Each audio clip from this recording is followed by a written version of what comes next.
Ayan mga paps, so inabot kami ng gabi. So change oil. Nagpalit din tayo ng ito. Taillight kasama na stoplight dito, tsaka dalawang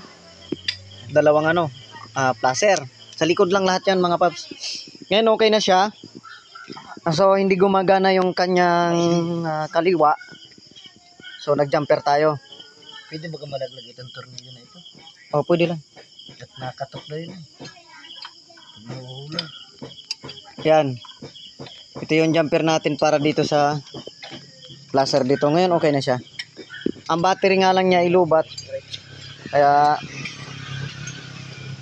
tingnan mo yung indicator laman ng battery, so konti. Ngayon nakikita nyo baklas. Dahil nga gusto namin buhayin yung kanyang